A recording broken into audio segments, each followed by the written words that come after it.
Hey, this is your girl, Jeannie, aka Miss Flossie. Yeah, this is not my normal setup. I'm so sorry. But I hope everybody's doing good. And the reason why I'm dressed like this or look like this is because I was working out and I had to stop. I started to get sick. I suffer from high blood pressure really bad. I got it bad, really bad. I got to get it under control, big time. And so when it spikes, my nose bleed and then it starts draining me, like drain my energy. And so I got to go sit down somewhere. And then after I feel better, then I go work out again. But, that's my battle that I'm fighting with right now. And, they tell me it's hereditary. It came to me out of the blue. But anyway, like I said, it's just something. But what brought me up here today was talking about hollow places that dwell deep within ourselves. And God was talking to me as I was going through this nosebleed. And he was talking about hollow places that dwell deep down inside of us. And and for a minute I was like, God, why you're telling me about hollow places. And so you probably seen I've uploaded 3 videos sharing my testimony. But this testimony that I'm getting ready to share with you is talking about hollow places. I'm gonna give you a little heads up. I don't sit down and write down what I'm gonna say. I just do it. I just let God take control of the wheel, and he tells me what to say and what to do. I just do it because I want you to see the real deal. Nothing planned out, nothing at all. So when I'm talking about hollow places, and you heard me say about in my other videos that I uploaded of my testimony, my sickness, the suicide, and then attempted murder of dating. Be careful who you date. And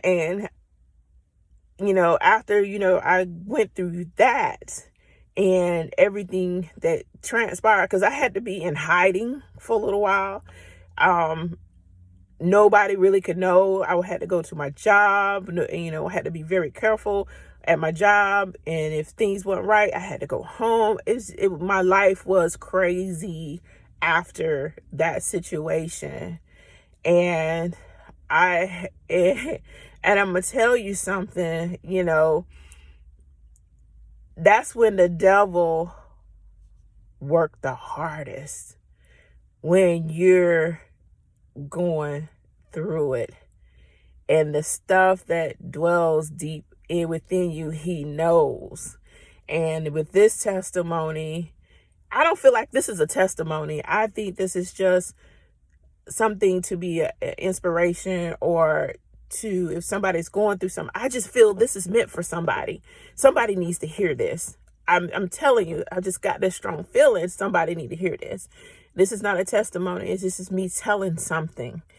After that situation I was going through, I ended up meeting another man.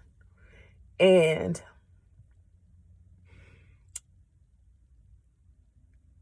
I'm still traumatized,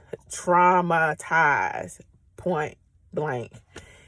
But this man came to me as a knight in shiny armor, if you understand what I'm trying to say.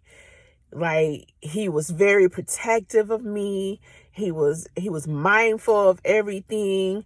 But this man had already been watching me all along. He knew who I was dating. He knew everything.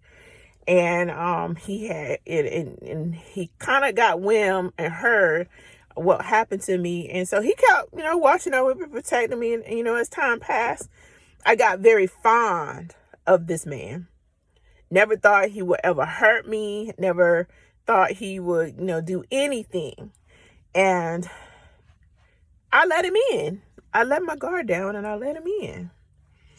And I tell you, I don't consider this an angel, but I just think it was God letting me know something, and I had a choice, because God allow you to do a lot of things. He'll sit out and say, baby, this, and but if you do this is what happened. If you do that, this is what happened.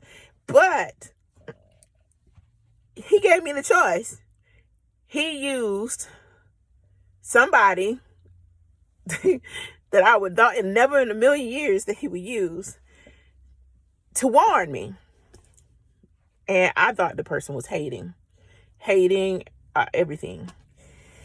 So I let this person in, and he was way older than me, older. And I put it this way: he was 59, and I was 37. Yeah, 37. Yeah, 37, 36, 37. One of them, 37. So he was way older, and so old enough to be my daddy. I know. But I was looking for security. I remember I told you about the hollow places, daddy issues. But I was looking to be protected. But I got in this relationship, and he traveled a lot, and he was never home a lot. And I was doing good. And one day he come home, and I used to go where I work at to another shop. And one of the girls knew who he was. And he was dealing with another female, and she knew he was dealing with me, and she addressed him. And instead of him addressing that young lady, and she telling him that she knows me, I'm cool, I come in the store all the time, he comes and curse me out and tell me never go in that store again, blase. And I'm looking like, what? Why are you cursing me out? But now that I found out, he had dirt and didn't want nobody to find out. And that same day, as he cursing me out, and I look at him and I told him, I said, I think we just need to be friends. I just went through something so horrible, and I see the red flags, and I see everything that's going on. I just need, we just need to be friends. And, you go your way, you could do your thing, and I do my thing. And he pulled a gun out on me. And, well, he didn't point it at me. He just pulled the gun out and laid it in his lap and looked at me. Basically, he pulled a gun out on me and told me, no.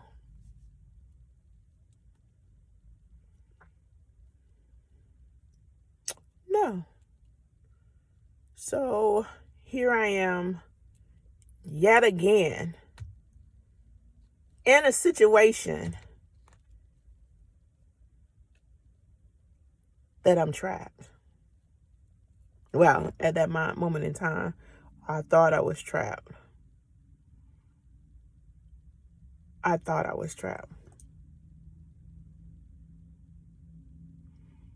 This man made me feel secure at first, protected. But now you're threatening me. If I let you go, I just went through that. Really? I thought you had my best interests at heart. Nobody is going to hurt, allow me to hurt, but you can hurt me.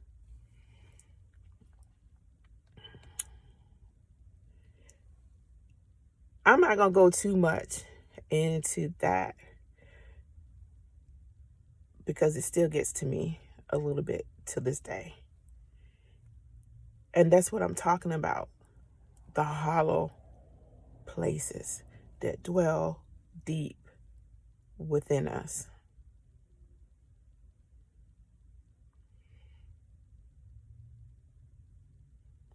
he made me feel like I was the ugliest woman in the world, that I was so fat that I couldn't do anything. Yes, he put his hands on me. Yes, he did. He used to beat me. I had to call a friend one time to come get me because I was trying to get away from him. And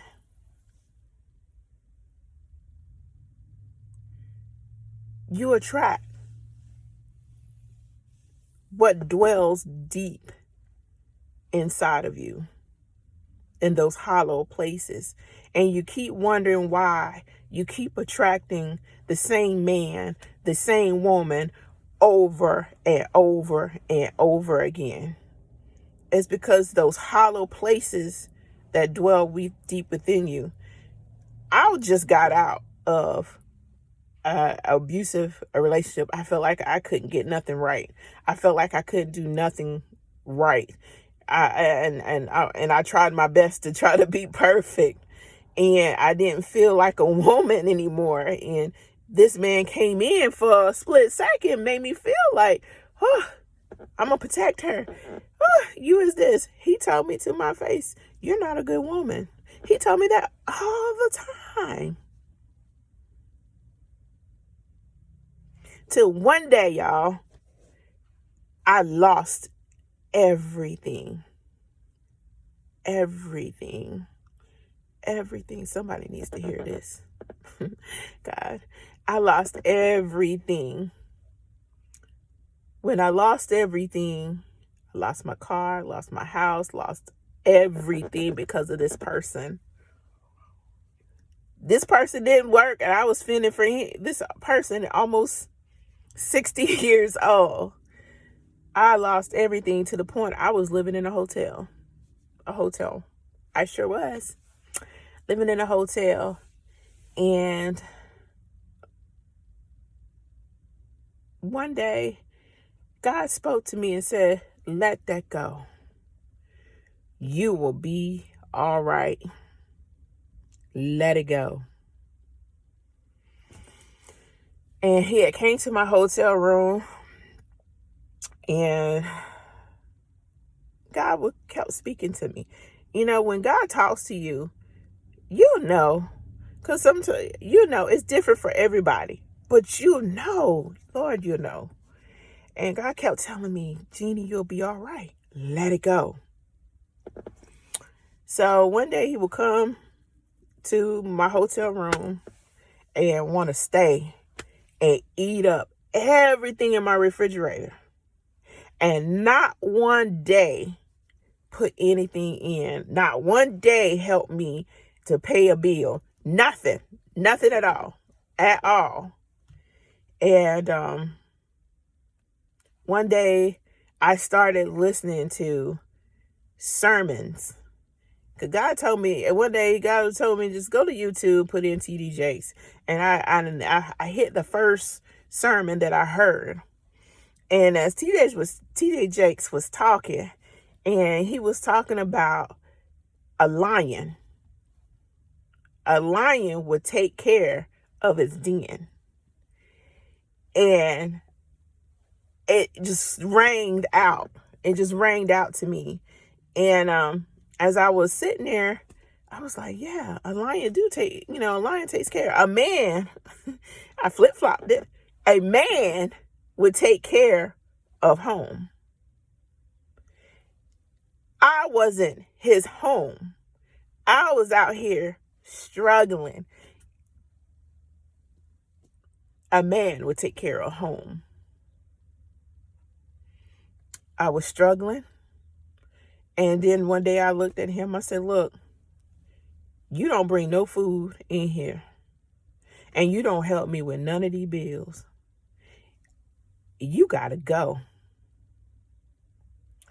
You got to go. You don't do nothing for me. You got to go. He proceeded to put his hands on me. And that was the day I realized I wasn't going to allow him to put his hands on me ever again. So I fought back this time. And at the time, I was driving a car, and I was the one who paid for it, but his name was up there also. And after that incident, he threatened me. And he came to my place where I was living, the hotel room I was staying in, and started with his mouth. Just started arguing. And a voice, I couldn't hear him no more, but a voice told me, give everything. Give everything and you will be okay. I gave him the keys to the car, and I told him I don't never want to see you ever again. And he proceeds as he was going, you going to need me. You going to blah, blah, blah. I said, God told me I will be all right. So you have a blessed life. Well, from time to time, I was getting stopped by this gentleman. Several occasions, I would have to call the police on him. He stalked me at my job. He tried to jump on me at my job. Said where I lived at a hotel, they had cameras. He tried to get me there. It was crazy for a minute. It was crazy. But I trusted that voice that said, let everything go. I will be all right. Oh, sorry. No. Sorry. You got all black on. I didn't know. Oh, sorry. He's done finish working out, so I'm working out here. I was sitting in the car. I told you I was working out.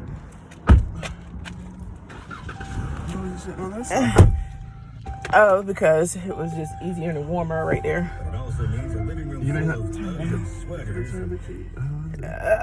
Well, anyways, he doesn't know that I was sitting here recording either. So sorry, y'all. I told y'all somebody needed to hear this, and I have to finish recording this.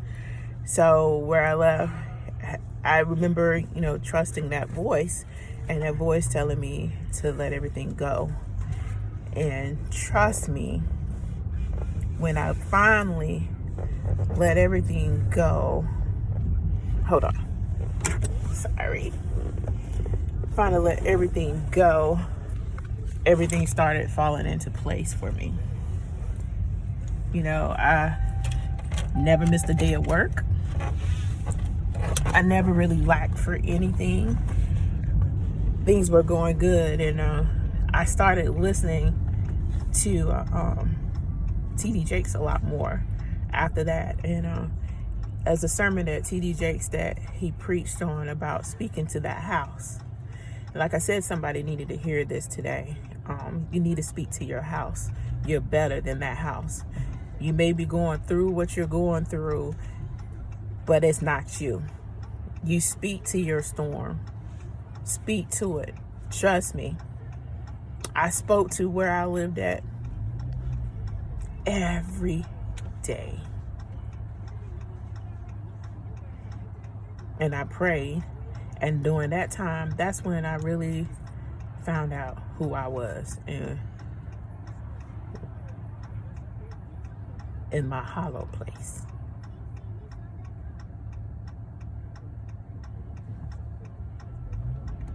You got to address your hollow places. Because if you don't, you're going to trap what's in you that's broken if you don't fix it.